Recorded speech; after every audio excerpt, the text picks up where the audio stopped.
Good morning. Totoo nga yung sabi ni Yante na Indonesia.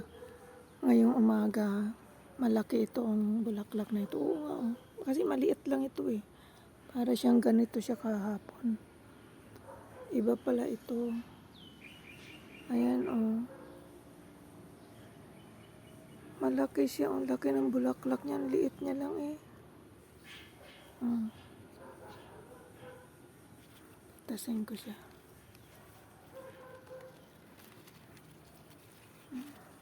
Lalagay ko sa prayer ng alaga ko.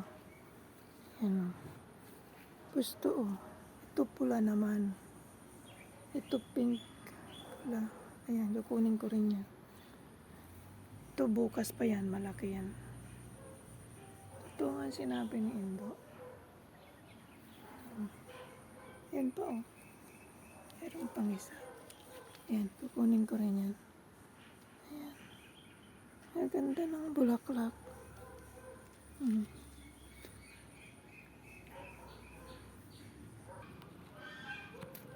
Ito naman dilaw.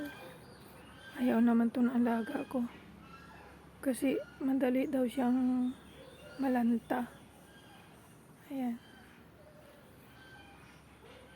Wala nang bulaklak yung orchids doon. Ayan. Yan ang bahay ng alaga ko. Dalawa.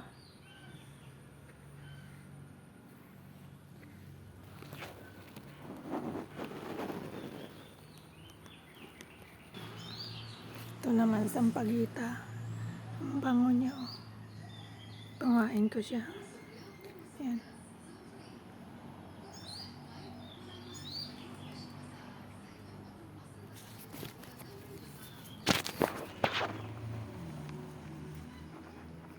Ang bango niya.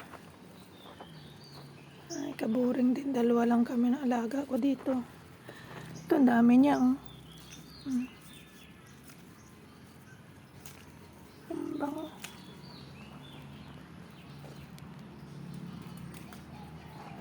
Ay, ito yung mamumulaklak na saman siya.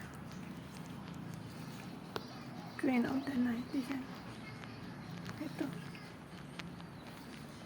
Ito lang pala ang kanyang itatanim ito. Kahit ito oh. Kasi mayroon siya palang ito. Yan lang pala itatanim. Pwede na. Mabubuhay na siya. Ganda ng bulaklak. Ang galing ni Indonesia. Lamig ng kamay niya.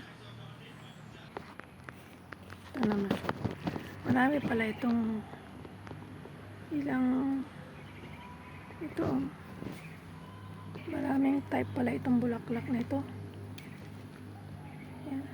Ito magkapareho itong awa ko. Ayan.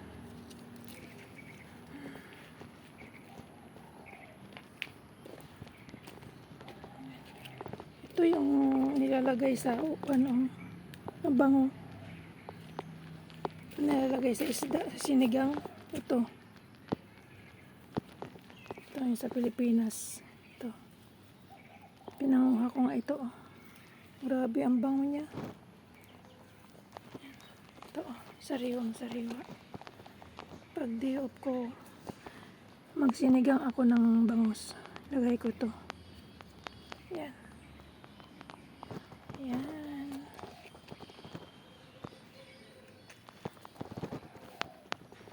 Mayroon pa siyang sili sa Indonesia. Mamaya ubos yan. Kukunin niya na yan. Yan.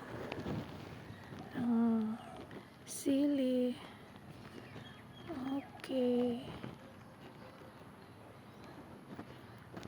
Sa Indonesia, tagalinis dito ng alaga ko. Pero hindi siya naka-stay dito. Dalawa lang kami ng alaga ko araw-araw. Punta lang sa Indonesia maglinis-linis. Tapos uwi na rin.